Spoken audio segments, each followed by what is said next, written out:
Hello, everyone, and welcome to another workshop. We're here looking at the academic Phrasebank and Wordlist today. All right, so this is the one you've all been waiting for. Um, we've got lots planned today. This is going to be actually a more extended edition. All right, so you're going to get even more support than usual here today. So let's have a look at what is on the agenda. So we're going to have a look at any pre-existing problems you might have with academic writing.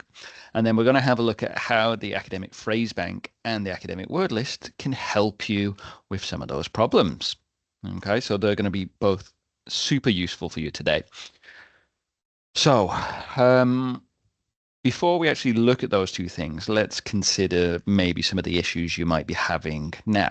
So on the screen, we've got a few questions here, all relating to any academic writing problems you may have. So have a think then about how you actually feel about academic writing. It could be that you've just completed one of your first assignments, or you're more of a veteran when it comes to it. But how do you feel about them? Nervous, confident, a little bit apprehensive? What would you say to that one? Okay. Also, do remember that there are different types of academic writing. So think about which kind of papers or reports you have written recently. Okay. And possibly the most important question here is like, what do you actually find challenging with academic writing? You know, is it getting started? Is it trying to match the assignment brief? Is it getting the structure together? Or is it maybe finding the right vocabulary and the right tone, this kind of academic vocabulary that's needed? Okay.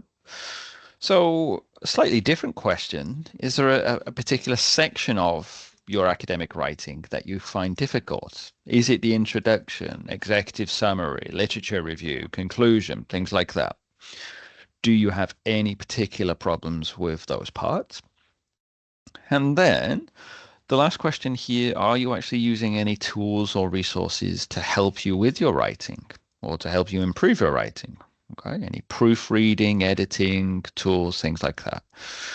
So have a little think about it.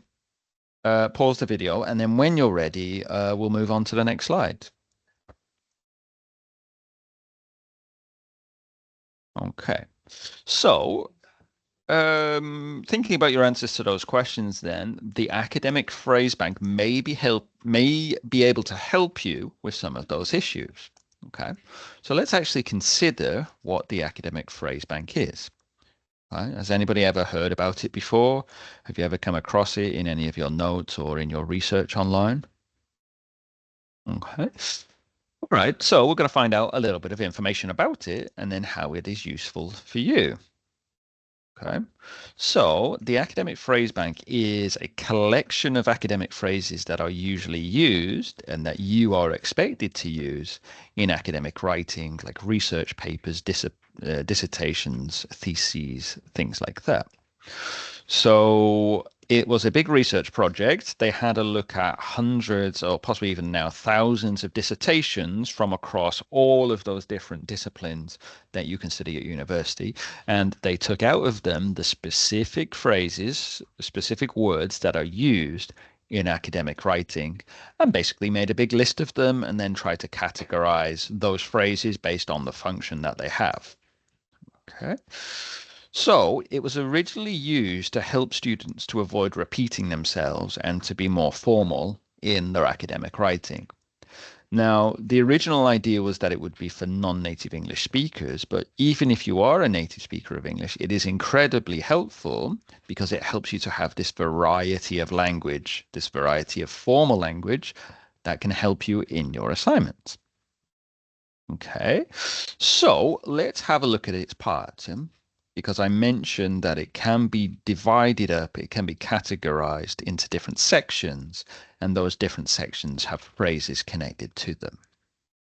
Okay, so we'll have a look at the actual link later on, but the phrase bank is divided in one way, is divided into the sections that your assignment could have. So the introduction, if you're looking at your sources, your methods, describing results, discussing the findings from those results, and then lastly, the conclusion. Okay. So phrases are divided up and then listed based on those different sections. Right? So they will be able to help you with some of those phrases, but let's have a little think at the moment. Which phrases are you using to describe all of those different things? So just take a second to pause the video and have a think. What would you use to introduce your work? If you were in your conclusion, what phrase would you use there? Okay. All right. So we're going to move on to the next part. So that was the different sections of a paper. The Phrasebank also divides the phrases up based on the function that they have. Okay, so maybe it's not phrases that you use in different parts, but it's phrases that you can use to, for example, compare and contrast. So that could come in any section, really. Giving examples, being cautious, being critical. So if you've ever had any problems thinking about how to describe trends or things like that, then the phrase bank would be very, very useful for you. Okay. So again, to just be a little bit self-reflective, what phrases are you currently using to describe any of those functions there on the screen? Okay, so when you feel ready, then let's move on to the next part of the presentation. All right, so let's kind of have a practical use of the academic phrase bank now. Okay, so let's imagine that you're going to try to refer to one of your sources. Okay, how would you do that? Well, let's look at the bad way of doing it first. Okay. There is an example here on the screen, and it's got a big red circle next to it, which suggests that it's not so good. So imagine that somebody writes, I read lots of books and they told me, and then the idea afterwards. So the reason that this is bad is, first of all, it is referring to you. It is a personal sentence, and generally your academic writing should be impersonal. It should not refer to you, me, anything like that. All right. So if we use the academic phrase bank, it will help us to find a more suitable phrase to refer to our sources. Okay. So we'll see the website later on, but it will have a look a little bit like this. So if you want to give general comments on relevant literature, you could use any of those phrases there. A good one would be the literature on, and then the topic has highlighted several issues or several points to be raised. Okay. So if you use one of those phrases, it is much more likely that it will be suitable for your assignment. Okay. So do we all agree that that is a better phrase to use? Yes. Yes, we do. Okay. So we're actually going to have a look at it in practice now. Okay. So you can see that the URL is on the screen. It is phrasebank.manchester.ac.uk. Okay. You can also use the QR code that is on the right. So if you follow either of those options, it will take you to the online version of the Phrasebank. Just be aware that if you're looking at it on mobile, the format of the website may look a little bit different to what I showed you before, but in essence, all of the information is there. You may need to click the menu in the top right, I think, where there's kind of like 3 lines or 3 dots, but it will still take you to that. So you are going to do a little exercise for yourself to make sure that you're using the phrase bank correctly. Okay, so I am going to give you some quote unquote bad sentences, and I want you to use the academic phrase bank to improve them by rewriting them using one of the phrases in the phrase bank itself. Okay, so we've got the phrase here, the current data for this is bad. So have a look at the phrase bank and think, which section could we find some good phrases for this? The current data for this is bad. We have the second phrase here, like X, something didn't increase. So which section could you find nice phrases for this one? So have a look as well. And then the last one, in conclusion, my studies show. So again, it's not a good phrase to use because it's personal. You're saying my study. Okay. So have a look at the phrase bank, have a look at the different sections, and think which section would contain phrases that could replace this. Okay, so again, pause the video, have a look at the sections, and then we'll see some good examples.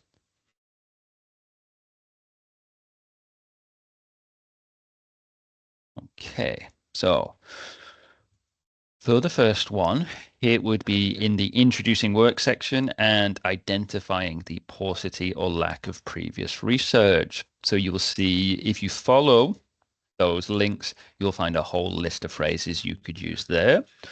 For the next one, it's talking about increases and things like that. So it would be in the reporting results section and stating a negative result.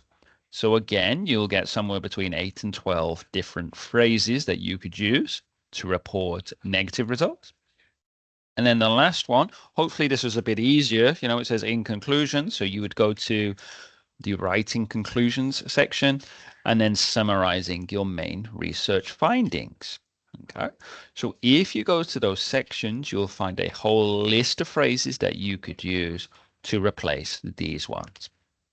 Okay, and that is how the phrase bank works. Okay, it is a bank of phrases that are helpful to you to use in your academic writing.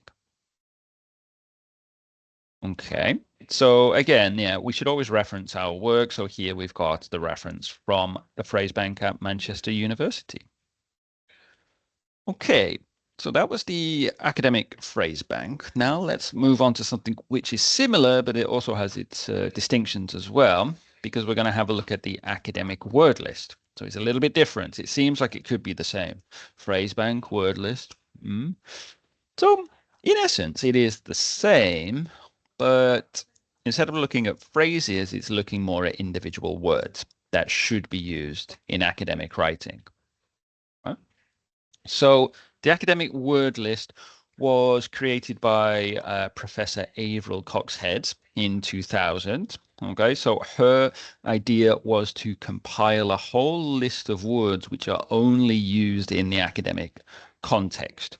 So it's not words that you would see in everyday life with your work colleagues, with your friends and family, things like that. They are words which are only used in universities and educational institutions. Okay. So her idea was to try to find the words that are most commonly used in academic texts. Okay. So she wasn't just collecting those words, but then she was trying to find a way to divide them up based on the word family and how frequently they are used. Okay. So she took all of those words, categorized them, found the meanings of the words, and then divided them into 10 sections based on the most commonly used, slightly less commonly, etc. Okay. And her idea was that this would be a tool for people starting their academic journey in how to write academically, but also how to understand the words that are in reading texts. Okay, so it is important for you to use it and utilize it because it will help you to understand those texts, like we've just said, when you're reading. It will also help you to, if you use those words, to get a better score in your academic writing, but also just in general to improve your vocabulary development. Okay, trying to widen, diversify your knowledge of words in the English language. Okay, so we touched on this before. The phrases that are used in the academic word list are only to be used in an academic context. Okay, so they aren't words that you would normally see outside on the street, etc. Okay, so it is the 2000 most commonly used words. Oh, sorry. It doesn't include the 2000 most commonly used words in the English language. It is the more specific words that are used in academia. Okay, so examples that you could have are things like analyze, concept, derive. You probably will never really see these in everyday life, but in academia, you will need to use them.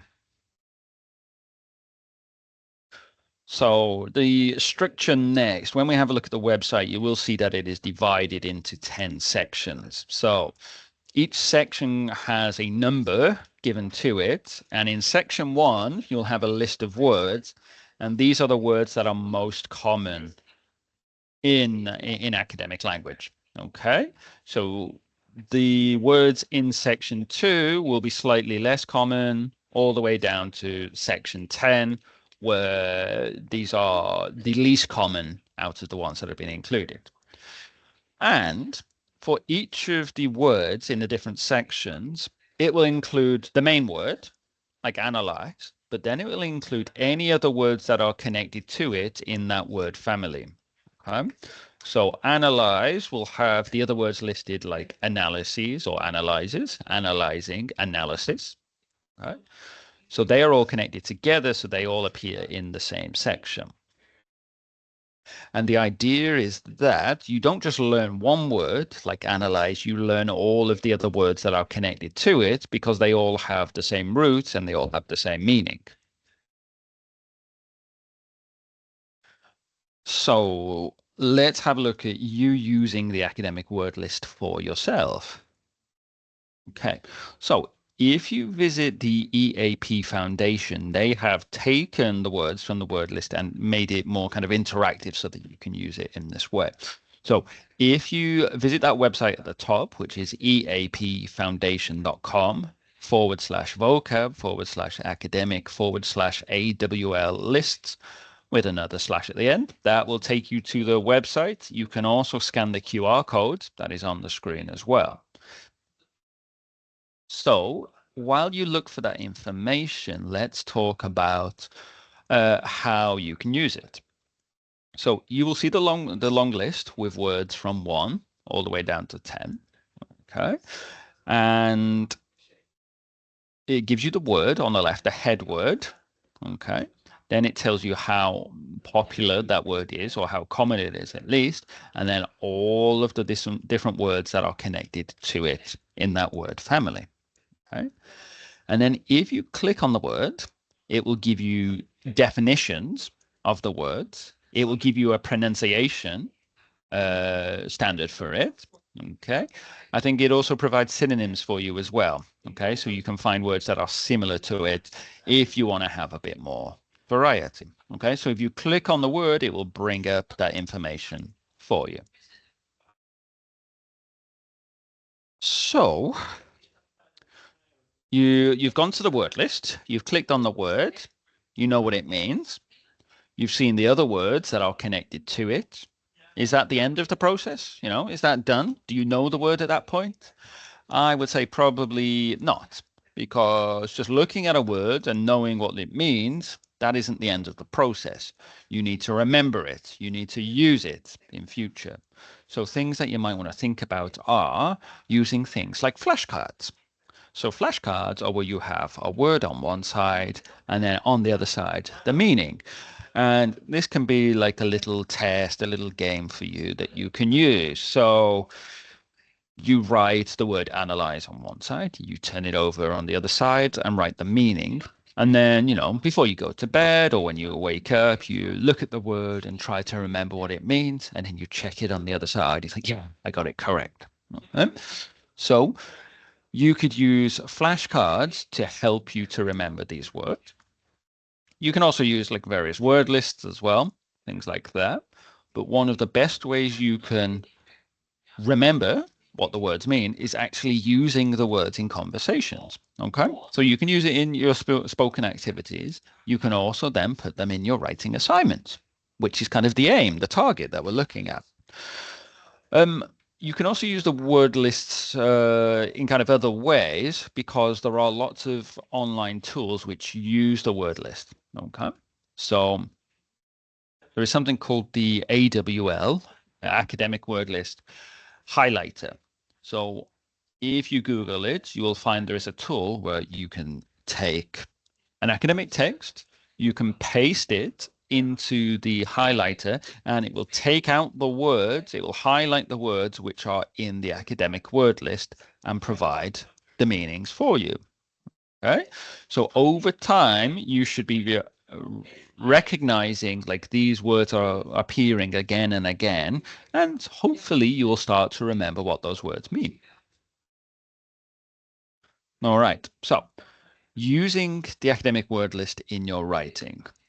Okay, so as much as possible, see if you can include the academic word list words in your essays, your reports, your research papers, things like that. But it is important that you include them seamlessly into your writing.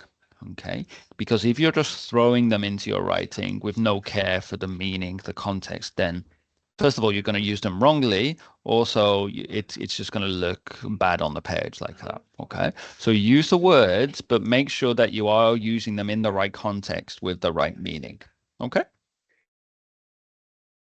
All right. So we're going to do a quick little activity here, which will test your ability to use the word list to find meanings, things like that. All right. So there is an activity here on the screen. Okay, so you need to take the words that are from the word bank here, analyze, acquire, concept, approach, significant, and evident, and put them into the right sentences here. Okay, you should use the academic word list, find the meanings, etc., type them in, find the meanings for them, and that will allow you to have the knowledge to complete this activity. Okay. All right, so pause the video now, check all of that stuff out using the academic word list, and let's come back and complete the activity.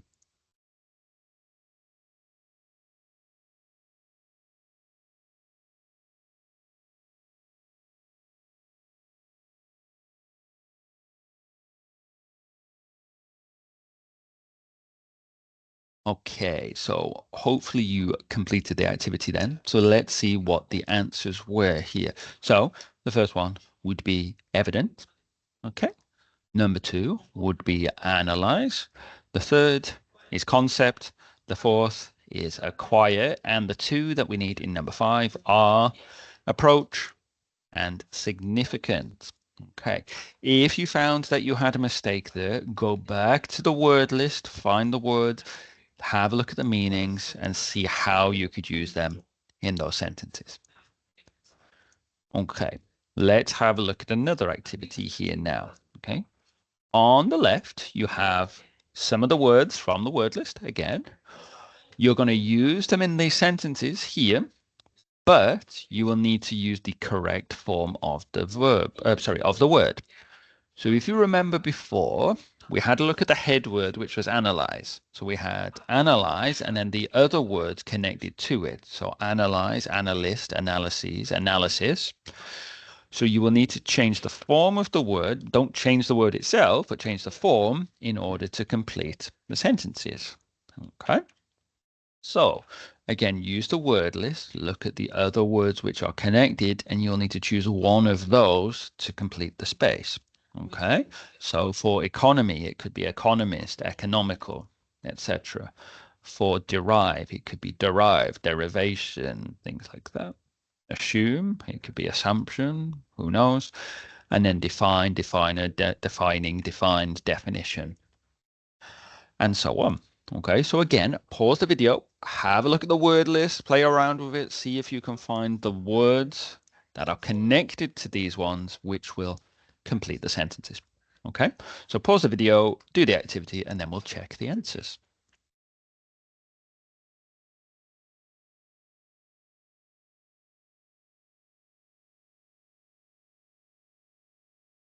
Okie dokie. So hopefully you had no problems with that, but the answers you should have had. So in the first one was analysis. So that is the noun form there. In the next one, we needed economic. So that was the adjective form. Okay. In number three, kind of a trick question because you didn't need to change it. You just needed the verb form here.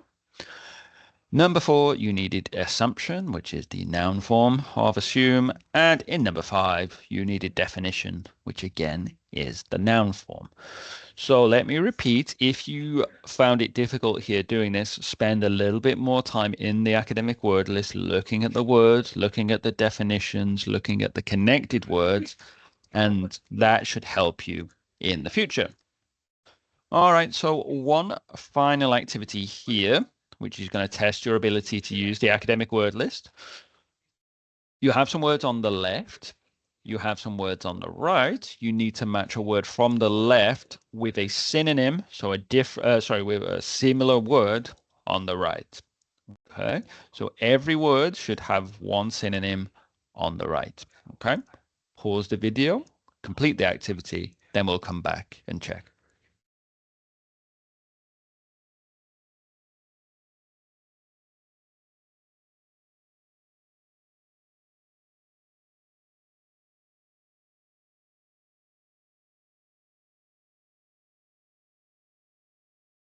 All right, so hopefully you've completed that now, and it should be a nice little activity to finish us up. So number one, for achieve, you should have had, I'm sure you're all shouting at the screen here, tell me your answer. It should be succeed. Okay. For retain, have a look at your answers. You should have maintain. Okay. For distribute, you should have had allocate. Yep, that's correct. For number four, consist, you should have include. And lastly, impact, you should have influence. So if you got all those correct, then well done. Congratulations.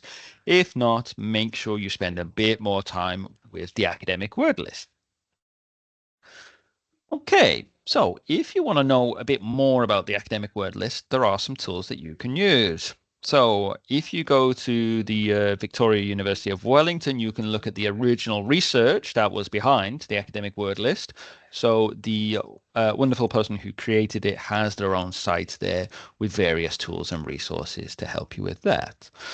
If you have a look at Quizlet, if you follow the website or the QR code on the screen, it will take you to a site where you can have some little quizzes, some little games and activities which practice your knowledge of the academic word list and the meanings of those words. And if you have a look at the final one, that's that website again on the EAP Foundation, which includes the information about the academic word list and also some extra tools that you can use. So we're coming to the end of our workshop now, and let's just have a look at some of our key takeaways from our session today. Okay, so the academic word list is essential if you're looking to improve your knowledge and your vocabulary. This will help you with your reading comprehension and your writing skills. And the only way you can really get better at learning these words is by using them either in your speaking or in your writing in an academic context. Okay, so we've come to the end of our session today. So if you want to leave a little bit of feedback about the workshop, then please scan the QR code and you'll be able to leave your ideas and review of things like that. Also, remember that we are your English support tutors here. So my name is Kieran. You can see my face on the screen. You can see my colleague there as well, Christine.